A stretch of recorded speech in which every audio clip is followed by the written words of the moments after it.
celebrating 30 years of phenomenal trend forecasting. Here's Gerald Salenti with today's trends in the news. Hi, this is Gerald Salenti. It's Saturday, October 5th, 2019, and here are some of today's trends in the news. We didn't do Fridays because of a death in the family, and may his soul rest in peace. Freddie Liberatore, what a great guy, real old Corona Queens guy. Wonderful soul, may he rest in peace. So we're doing it today. The markets yesterday over there in Asia, mixed. Over there in Europe, up a bit. Here in the States, up. And that Bitcoin still down there in that 8,000 mark. But hey, 8,000 for something you paid a little pennies for a number of years ago, you're doing okay in that club. And what else? Oil, it's up a little bit, but still under that 60 mark, not doing so well. And gold is staying over that $1,500 an ounce mark. Now, we didn't do it yesterday, so today's trends in the news, but we had Friday's papers. And here's how they reported the increase in the stock market on Thursday. Stocks rebound on hopes for easing. Stocks rebounded Thursday after two sessions of sharp losses as investors bet on a string of disappointing economic data would spur the Federal Reserve to continue cutting interest rates. No kidding. I've only been saying this back in January. Disappointing data. The gamblers, the gambling addicts need more monetary methadone. So when things go down, Fed got to juice them up. And they're betting on that. Job data, rate hopes, lift stock benchmarks. That was from yesterday's and today's news. And here we go. Stocks are buoyed by expectations that the Federal Reserve will continue to cut rates to shore up the economy and sustain the current expansion. Investors are betting the Fed will slash rates as soon as its meeting later this month. More juice into the system, end of story. And that jobless rate, it dropped 50-year low. But the service sector, which accounts for a much larger section or portion of the economy than manufacturing, which was down, was still expanding, albeit at the slowest pace in 3 years. Industries including healthcare, transportation, and business services added jobs.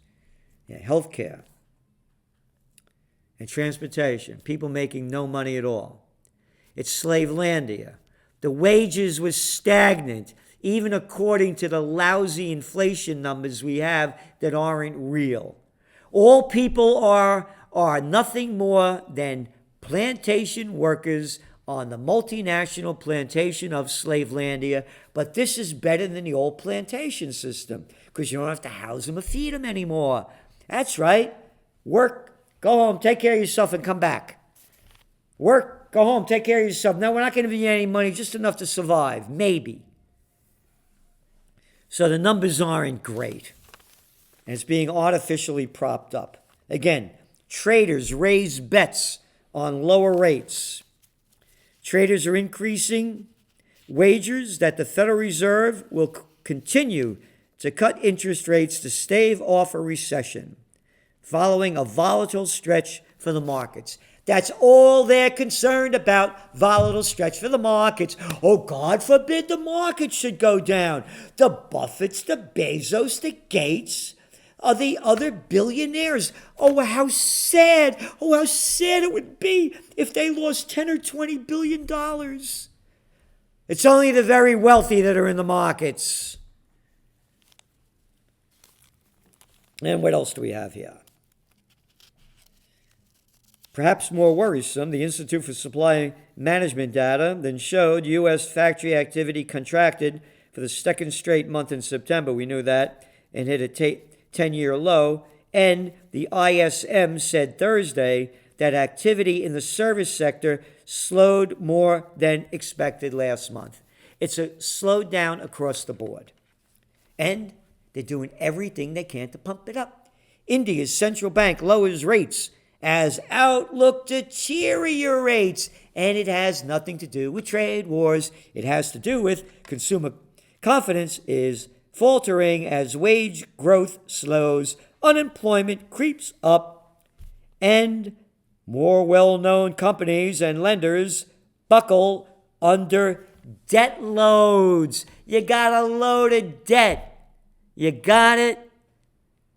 It's the real number is about $270 trillion worth of global debt. Has nothing to do with trade wars.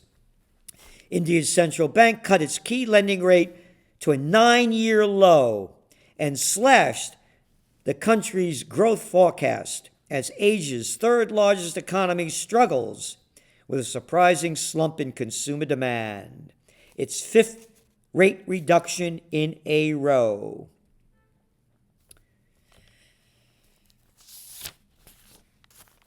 Has nothing to do with trade wars. Gross domestic product grew by 5% in June to a 6-year low, catching the central bank by surprise. You know, I keep saying over and over and over and over, watch Dr. Copper. Copper is used in everything from heavy industry to high tech and everything in between. And you're looking at copper prices now near a 2-year low. Very important to watch that. So those are the things to key into. U.S. trade deficit widened to $54.9 billion. Guess it ain't working, is it? No. They're taking all our jobs, brought them overseas to slave labor companies, whether it's Bangladesh or those commie countries. Remember how we were taught to hate those commies? Oh, yeah, my generation, the Vietnam War generation. We got to stop them commies. Those dominoes are falling. Before you know it, you're going to have those commies hitting the shores of California. And murderous bastards like Johnson and Nixon and others, sending American boys to go get slaughtered, over 58,000 of them, 250,000 wounded, over 3 million Vietnamese slaughtered, sprayed the country with chemicals like Agent Orange. Yep. Yeah, you worried about climate change? Yep. But it's okay to do business with them. Our trade increased with Vietnam now by about 33% this year. Those commie Chinese, remember we were taught to hate them? It's okay to do business with them. And I'm not saying to be against them. I'm just talking about the hypocrisy. All they want is to make more money. They could care if you have a job that earns you a middle-class life. Get that manufacturing out of there. We need people to work in our warehouses and our slave camps. We'll make all the money. Hedge funds, private equity groups, they never existed when I was a young man. New York Fed to extend operations to pump money into the markets. Oh, they said they were only going to pump it in. It's October 10th. Those repos need more dough to keep their game going. They're running out of it. Give them more. Okay, we'll keep it going to November 4th, and we'll see what happens after that. Alliance chief joins in German chorus of disapproval for Draghi's ECB policy.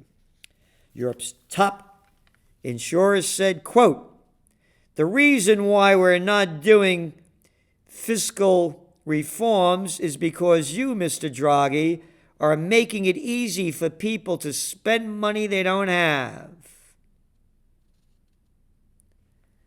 One after another. Even the banksters are against it. Some of them. Old guard attacks ECB monetary easing. Former central banksters claim wrong diagnosis puts independence at risk. A group of former senior European central banksters has published a memo attacking the loose monetary policy of the European Central Bank, which they say was, quote, based on wrong diagnosis. It's always wrong diagnosis. Go back to Bernanke and the Federal Reserve in the United States, how they got it wrong with the Panic of '08. Yeah, but we're not allowed to look at that until 5 years later because we're the democracy of America. Yeah, democracy. Run by the dumbo craps and the repulsivekins. As former central banksters and as European citizens, we are witnessing the ECB's ongoing crisis mode with growing concern. They know it's not working. There's a lot in this. I'm mentioning it to you because you need to listen, pay attention, and understand this. It's ready to explode. All they're doing is pumping cheap money into the system, and the data is showing it's not working because IMF chief takes reins with call to action. The new IMF chief said, quote, "We recognize that the global economy continues to disappoint." Kristalina Georgieva, I think that's the way you pronounce it. And then, fears persist over global economy on dismal data. And then throw trade tensions in there because they always do. Retailer group predicts robust holiday sales in the United States but sounds warning. Yeah, that National Retail Federation. Every year they say it's going to get better. Every year. But their seasonal sales forecast to rise 3.8% to 2.4% after a disappointing 2018. And you know what holiday sales, that's the only thing Christmas counts for. Don't talk about the Prince of Peace anymore. I may get banned from Facebook, Twitter, or Google for talking about Christmas and what it really represents. It only represents going out to shop on Black Friday. And forget about Thanksgiving. Just save $62 on a big screen TV or some other junk you got to buy. And I'm a warrior for the Prince of Peace. I'll fight for peace, but I won't die for war. U.S. shopping mall vacancies hit 8-year high. What a surprise. No, it's not. It's in Trends 2000. I wrote this in 1996. Warned about the pall on the mall, overbuilding, all the same garbage, all the same big companies running the show. No diversity of product. All the same, ugly scenes, looks the same, smells the same, and you buy the same. And of course, the online, which I also predicted, when they were hardly doing it back then because people were afraid to use their credit cards because they would be hacked. But I said, no, this is going to go very big. So the pall on the mall is going to continue, and the lower foot traffic is going to signal it, combined with more people buying online. And now on to some global issues. Baghdad in lockdown after 18 die in protests. Now that's increased since this headline. Thanks to the slaughter brought to you by George W. Bush and all the other murderers that destroyed the country. And you know why the United States is still there, don't you?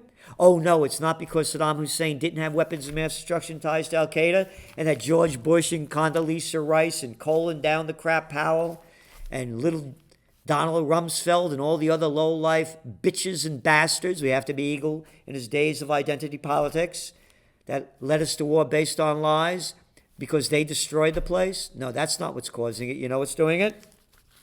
Iraq has been trying to recover after 5 years of fighting an insurgency by ISIS. That's the crap that they put out there. It killed over 1 million people, destroyed the place. The young people have no future. And it's being run by corrupt people. And it's global. It's not only that Iraq is in flames. In Ecuador, president declares state of emergency. Ecuador's president declared a state of emergency to confront rowdy street protests. How dare you be rowdy? Street protests and a nationwide transport strike over his decision to end state fuel subsidies and relax labor protections. What right do you have to have any labor protections? You're nothing more than a slave on the plantation of Slavelandia. Now get back to work. Again, I'm pointing this out because it's not only Iraq, it's not only Ecuador, it's not only Argentina, it's not only Brazil, it's not only Hong Kong, it's not only Zimbabwe, it's not only South Africa, it's not only Algeria, it's not only Sudan. It's global. And when the Greatest Depression hits, it's going to get a lot worse. Sweep of mass arrests in Egypt subdues a protest movement for now. Isn't that nice language? Subdues. They're locking people up. They're beating them. They're shooting them. Hey, but they're our ally. That guy El-Sisi, who overthrew the democratically elected government of Morsi back then, that's okay. We could sell them weapons. They could do anything they want. Trump loves the guy. He's okay. Leave him alone. It's global. The people are starving. They're tired of living under dictatorships. It's one country after another. Turkey's intentions in Syria worry U.S. U.S. official jerk scum slime are increasingly concerned that Turkey will soon mount a major incursion into northern Syria and trigger a clash with Kurdish fighters, who the United States supports. We have no business being there. It's none of our business and none of Turkey's either. Look what they've done to Syria. Oh yeah, the Nobel Peace of Crap Prize winner, Obama. I want that guy Assad out of there. I don't like him. Get him out. Get him out. I don't care who you kill. You only killed 600,000. Oh, and Turkey's sending back 2 million refugees. And only got about 5 million refugees and 10 million people displaced. He's a Nobel Peace of Crap Prize winner. Leave him alone, Celente. He has that arrogant attitude that people like to swallow his. That is bullshit. You got it. U.S. officials credit Kurdish fighters with eliminating Islamic State terrorism in Syria. Could you believe they print this bullshit? And that's why you subscribe to the Trends Journal. Because all they sell is propaganda and bullshit, like the latest piece. Iran steps up bid to disrupt U.S. elections. Iran steps up bid. And here's how it shows the proof of the bullshit. Right in the beginning. The 2020 presidential election is still 13 months away, but already Iranians are following in the footsteps of Russia. No proof at all that Russia did anything. It's our conclusion, our belief. We've shoved this crap down your throat for 3 years. We didn't come up with any evidence, only like the same kind of evidence of attacking Iraq for weapons of mass destruction and ties to Al-Qaeda. Nothing more than bullshit. But they go on to say, and have begun cyber attacks aimed at disrupting the campaigns. Microsoft said on Friday that Iranian hackers with apparent backing, apparent, whose parent? Oh, the Iranian government's backing, apparently. Apparent isn't facts. There's nothing here. You read this story, it's totally empty. But the United States, how many times did they do cyber attacks on Iran and other countries?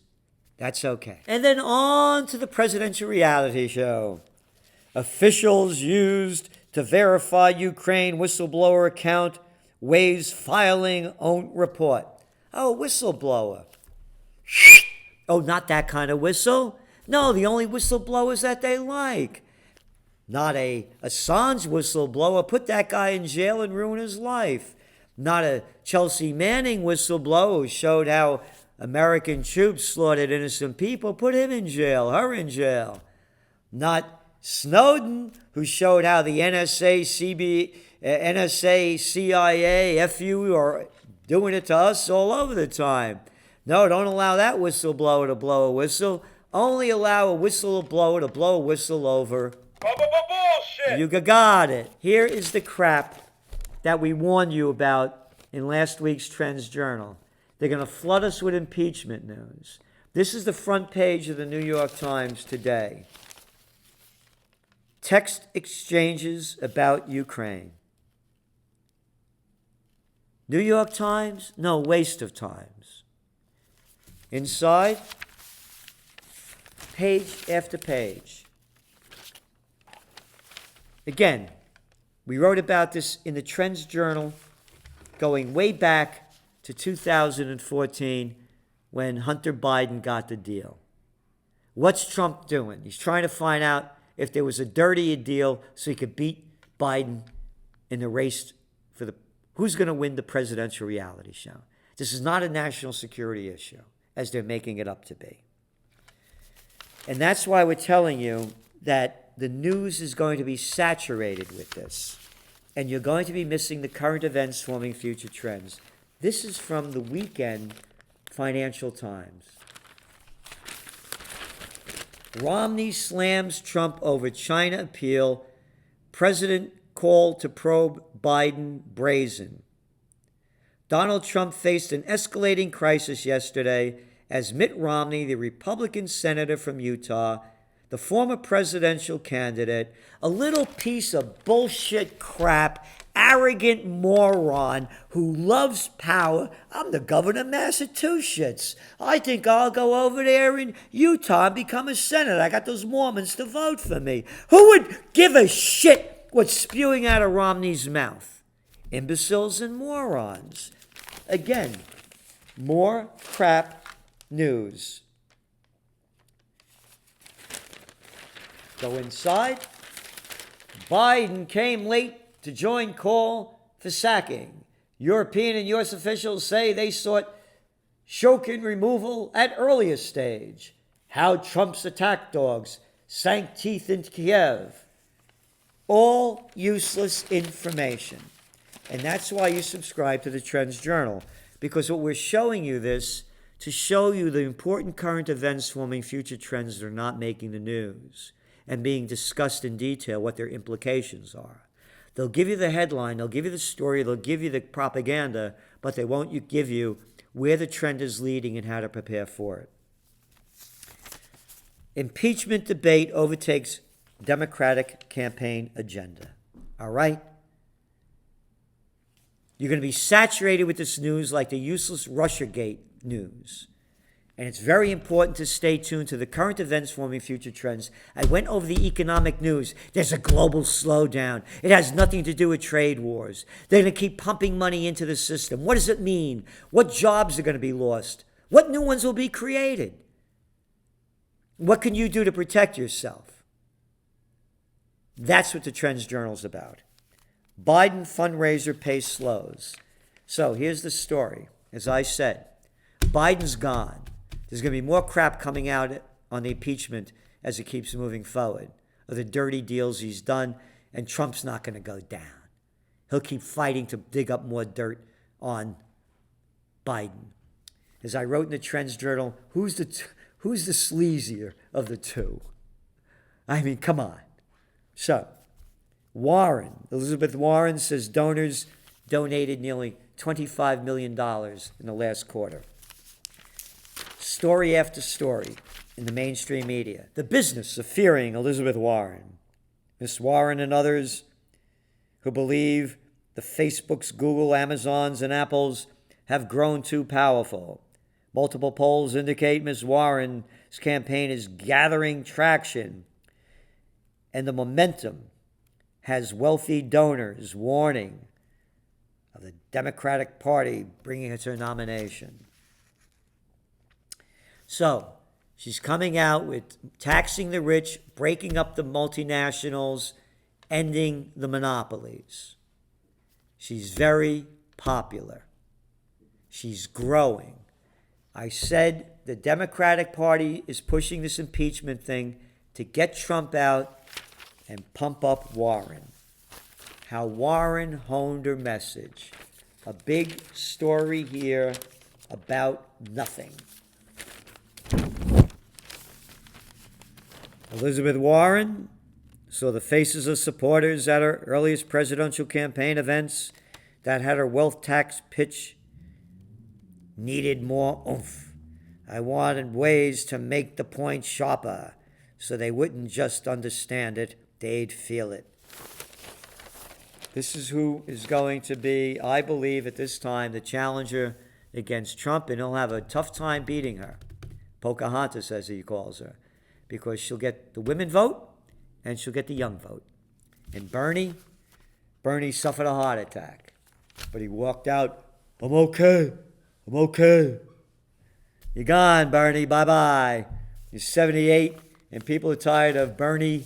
Bullshit. You got it. So it's going to be Warren, I think. EU ruling on Facebook crosses border. So now they're saying that if they get banned in Europe for saying something on Facebook, you get banned everywhere. And the reason they did it was because they went after this Austrian politician and called her a lousy patriot, a corporate oaf, and a member of the fascist party. You can't say those kind of things. You're not allowed to call a spade a spade. You can't disagree with anybody in the major parties. You can say that Iran was the country responsible for the missile strike or drone strike against Saudi Arabia and provide no evidence. That's okay because it's coming from the official liars. You can say Iran sabotaged those ships in the Persian Gulf during the summer without any proof. That's okay. You could say Iran is involved in trying to manipulate the presidential campaign, or the Russians did it, without providing any evidence. That's okay when it comes to the officials. I'm saying this because there's going to be more and more and more pressure from the top to cut freedom of speech off at every level. They're the ones that only could sell hate, like the Bushes, like the Obamas, like the Clintons, like the Camerons, like the Macron, like the rest of the sick people that have been doing it. So, very important to stay tuned to this, because censorship 2020 was one of our top trends for 2019. This is Gerald Salenti, and that's some of today's trends in the news.